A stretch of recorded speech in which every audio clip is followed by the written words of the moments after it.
Ninja Kiwi's been rather gentle with us recently with their boss events, but just wait until around the corner. They might be cooking up something when it comes to Elite Phase or Blaster blah blah blah blah this. I don't think I can trust the man inside with this rare Quincy action figure, but we're just gonna let him borrow it for a little bit. Borrow is a very kind word rather than actually being what it actually is, and that is stealing, taking, etc. Nowadays in update 48, the rubber to gold potion attack speed has increased on the alchemist, so I think I'm gonna be deploying down 2 or 3 in order to increase our reserves when it comes to our means of putting down towers. Who needs increased production when you have greater production?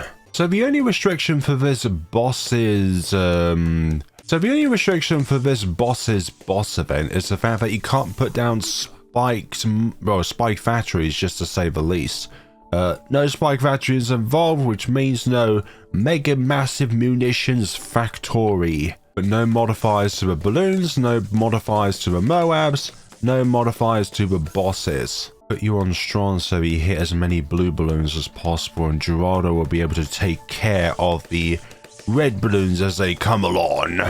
Second, greater productions online. Right, beware for round 11. It has yellow balloons. Now, the cabin is one of the more difficult beginner maps within the game. I would say this is more difficult than some intermediate maps in the game. I'm looking at you, Sulphur Springs. Just one crossbow and Geraldo is all we need at the moment. Unless I'm proven wrong at some point, which this round may do. Put these both up to 202s and sell one of them at some point at the end of this round. Make this one a marketplace. Okay, they are getting through our defenses, which is not good, but I'm still maximizing the moolah, because the moolah is what we need to survive this boss. In any boss, we need the moolah. We need the Paragons. Nowadays, people don't really get the VTSG. I think it's just a poor man's version of a Paragon nowadays because of, well, it's either the Paragon's getting buffed as the updates have gone on, or the VTSG has gotten nerfed, or maybe different properties have dictated that the VTSG is no longer that viable of an option. After this round, we should be able to sell our Quincy action figure and these 2 marketplaces to get ourselves the banana research facility. Yes, you can no longer have it, madman, inside the house. Uh-oh, we've got yellow balloons. Lead balloons on the loose. And we can't quite get the lead to gold. I should have really gone with that first before getting this farm. I would have got a lot more money out of them, but alas. Okay, we got to lead to gold and larger potions, because rubber to gold has now been buffed by larger potions nowadays, so that, well, the rubber to gold potion actually has larger potions. So I just eat up this entire round by using the rubber to gold. Thank you very much. We've also gotten ourselves the sharpshooter because, well, it's just a better version than the crossbow, really. Yeah, the great thing about Elite Dreadbloon is that it does have custom rounds where more lead balloons appear. So that is what we call a very good thing around here. Except these. They're not that great. Rubber to gold, though, is good. So to ensure we can get camo balloons using rubber to gold, we have placed ourselves a lovely submerger support. It won't do anything except reveal those camos. Yeah, we're getting a lot of extra money by having these rubber to golds down. Thanks to their faster fire rate, it actually feels like getting them is more worth it rather than feeling like they throw one rubber to gold potion every single blue moon. As much as I'd like to get Elite Defender straight away to take care of the primary portion of Elite Dreadbloon Tier 1, I've got to think long term about this, because Dreadbloon is literally a boss which will kick you in the teeth if you're not prepared. You know what, I'm just going to get myself a perma-charge and then get ourselves a sniper over here to ensure that we can do all of this. Just hope this is in range though. We definitely take care of the Tier 1 rock balloons, let's just say that out loud. Right, here's the Elite Defender. Hopefully that gets through the Elite Dreadbloon as quickly as possible. We could really do with an alchemist on it though, and I think I'm going to do that, because per shot you're not really that strong against Dreadbloon tier 1. Yeah, you are buffing it, which is good, I need you to do more though, please. Okay, permacharge ability, just absolutely shatter that first tier, please. We need to get more BRFs on the field. Yeah, this is going very well so far. There is absolutely no need to worry about any random shenanigans with 2 tier 5s on the field. Okay, permacharge, I'm going to need you to permacharge your way into the finish line so that we can wrap up this tier and be able to call it quits for the horde here. Upgrade you to crossbow master so we don't have to worry about our defenses. It's slightly tricky when it comes to space on this map, considering there isn't really a lot of space in which we can work with. A bit sneaky, but we've managed to put down 2 more banana farms thanks to having some ice bridges in the form of Arctic wind, which affects the water, so that you can place down towers which you normally wouldn't be able to put down on water. But because of the lack of space, it does give us good opportunity to consider the fact that, well, the Apex Plasma Master is going to be a very strong Paragon here because of all of the trees and obstacles on this map, providing means for our huge purple juggernaut balls to be able to continuously bounce off of targets, or obstacles I mean, and continuously damage the same target over and over again. I'm sorry, Dreadbloon, but your time here is done. Brilliant, I have just enough to put down the rare Quincy action figure, which was 30,095 to put down. That's for long term. Right, once we have our overclock back up and running, let us overclock it so that we can get all of these farms. Another 5,000 absorbed. Can we get another one in? Can we get another one in? It doesn't look like it.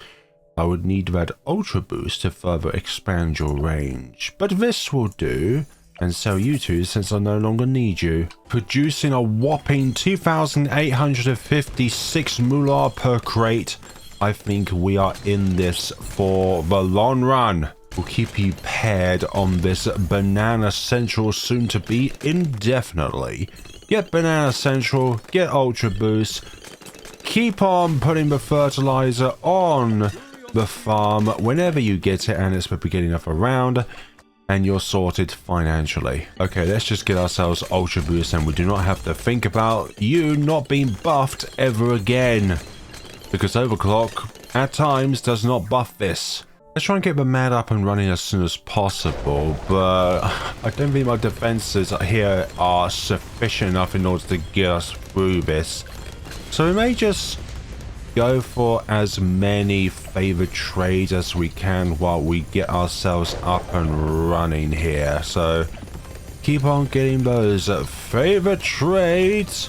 Use all the moolah that we can possibly use up to get as many of these as possible. I will get myself a Lord of the Abyss, because for some odd reason some people think that using one of these is cheating. What to get? Let's go for a permacharge again, but I don't think this is going to be sufficient in order to defend ourselves on this round, so yeah, they are wading their way through our permacharge here, which is not what you call very good, not good at all. So sticky bomb, will you help us out? Okay, they are making their way to the exit. Not good. Not good whatsoever. Okay, Avatar of Wrath. I'm going to replace you with the Avatar of Wrath, and hopefully this will be able to get us over the finish line. Okay, that's broken the skull there, which is very good, because now we can get to the business of trying to take down this beast entirely. Here we go. Magic, but no issues here whatsoever, and now all 3 of these will be very good against it. Very, very good. Okay, now we can sell all of these and be on our merry way. I just don't like tier 2 Dreadbloon. It feels like you're most vulnerable, but when you get to tier 3 and pass for primary immunity, you're all settled for the rest of the game. Don't worry about the boats which are in the trees. The boats in the trees is something that you do not need to worry about. After all, it cannot damage the balloons, so do not be worried or concerned about it. Its purpose is only one thing: generate money. By around 75, I think we can get our first Paragon of the day with plenty of cash to spare. degree 64 for round before the 3 waves of huge ceramics. I mean, a huge amount of ceramics, sorry. One of my least favorite things about boss events is definitely putting down a lot of tier 4 towers in order to meet some of the requirements in order to get the best Paragon that you possibly can. It's just a lot of placing down, upgrading, placing down, upgrading, placing down, upgrading. Not difficult. It's just incredibly monotonous. Yeah, I like that Monkey City XXXL trap, rubber to gold shenanigans to get the most amount of money from your XXXL traps. 2 multipliers, rubber to gold and the Monkey City. And they're automatically drawn in by the Monkey Wall Street, which is lovely. We may just tear through the tier 3 primary tier with the Avatar of Wrath, but if that's not enough, then we'll use something else as well alongside it. And it looks like we may need to use something else alongside it. Time for you to come out again, mad. I know it's mad not to use it, but look at how slowly that bar goes down with an Avatar of Wrath and the mad hitting the Dreadbloon. If the Dreadbloon was a baker, it would be called Breadbloon.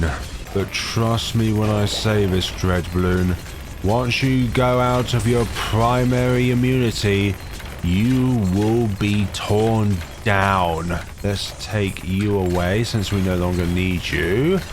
Come on, Mad. Clear up the rest of its HP and watch the absolute obliteration of this thing just like this. I love it. And we have enough to get ourselves the Ascended Shadow, which is really good. A degree 61. A whole bunch of regrow zebras. I think we're well and truly sorted now. There is no need to worry about anything at all throughout this entire run. I'm pretty sure of it. In fact, I am fairly certain of it. Just don't sell everything, okay? Actually, that could be a very stupid, silly, but also quite amusing challenge. Just sell absolutely everything on the screen, and you can only build towers once tier 5 elite boss starts. Great. I would just absolutely love that. Keep on swallowing up those Moab class balloons. This wouldn't be as high if it wasn't for the combined efforts of this alongside a Monkey City and Rubber to Gold. Right, here comes the 4th tier of Dreadbloon with a combined might of the Ascended Shadow and the Apex Plasma. So we'll be able to go through this with absolutely no problems whatsoever. And yes, for some odd reason, I've decided it would be a very, very good idea to get ourselves an incredibly high degree Sentry Paragon. Yeah, these two are definitely what you call sufficient enough to get through this scenario. Yeah, I'll put you behind these trees so that you don't immediately nab any balloons that appear on the screen. They can be rubber to gold before they get destroyed. Now, we do have the money to max out the slider on our master builder, yes. I just need to test it to see if I was wrong, but do we want to do it just yet? Nah. I want to overclock these farms more. I don't even know if overclocking a Monkeynomics or any of the other middle path upgrades actually does anything for the tower. Does it increase the number of times it can store money or collect money through tax? 115 and over 4 million moolah saved up. Have you seen this amount of money in a boss event scenario? You probably have. I think we're going to upgrade this around before the tier 5 Elite Dreadbloon comes about. So let's see what we can do with 28 Paragon. No, wait, hold on. Hold your horses. 29 Paragon power totems. What do we get from all this? A degree 91. Not quite for 100, but that requires many more pops. Right, whatever happens, happens. We have done ourselves a good service today. This will be destroyed by our Paragons. this will also be destroyed by our Paragons. And this bad at the end here, well, it's self-explanatory. It will also be destroyed by the Paragon. And a hook. Right, with a lonely 1 Paragon power totem. And honestly, I don't think I'm gonna... I haven't even upgraded you yet. I just think you just interfered too much with other towers' abilities to get their pops up. That's why I leave you. But then again, it's a bit of a oxymoron statement to say that when I've also got this automatically hooked onto a tech bot. So that's rather controlled rather than always. Anyways, let's see what we can do here. And you know what? I'm just going to leave 2.5 million in order to create our VTSG. Just like so. And the degree we get with this is a degree... Oh, we were 1 away from a funny number. Right, we are now ready to transcend beyond time and space here. To get an even better true sun god. That is vengeful. Imagine if they didn't become vengeful. How embarrassed would I be? And don't forget to boost your vengeful true sun god by having nearby a support sun temple at the very least. Extra range. I think just to be safe we should equip ourselves with some Jerry's Fire hot sauce. I think that will take us over the edge if you ask me. You're going down, Dreadbloon. There's not a single if or but or anything along those lines. You are gonna be decimated today. Well and truly decimated. The only bad thing about building the Master Builder is that on the last tier it is essentially useless. But we will definitely wanna have it because it is one of my babies for this adventure. Do not take away one of my babies. Yeah, I think it goes without saying, but I think we've got this in the bag. Jerry's Fire? You're not the main contributor of damage to this scenario. Okay, we are going to go up to the scenario now that which the Master Builder can no longer contribute anything. Aside from anything that is not the boss or the rock balloons that the boss summons. And there we go. It barely made it to the waters. Very good. Okay, it did make it to the waters. But only barely, okay? So, the Ascended Shadow is the star of the show. Much to be expected here. Our wonderful thing. Okay, so let's look at everything in the game. The Ascended Shadow, near 20 million pops. The Knave Arc of the Seas, 68 degree with only near 8 million pops, but again you only deploy down for tier 5 as a Paragon. You're only at 5.3 million roughly, and the Apex is at 16, nearly 16.8 million with the VTSG at 8 million, and you are obviously at 1.5 million. Yeah, VTSG has gone down over the years when it comes to priority in a boss event, but if you are struggling for firepower and you have no more Paragons left to put down because of a limit or for how many Paragons are available at that given point in time, then the VTSG is the next best option. A very expensive next best option, but a next best option indeed. Thank you all so much for watching. Let me know what you thought of the video down in the comment sections below and see what was in the next time of a boss scenario. Just don't make the next one too hard, please, Ninja Kiwi. I'm not very good at these sort of things. I'm no Ryan or ISAB or anybody else that is incredibly good with boss events. Thank you all so much for watching and take care of yourselves, everybody.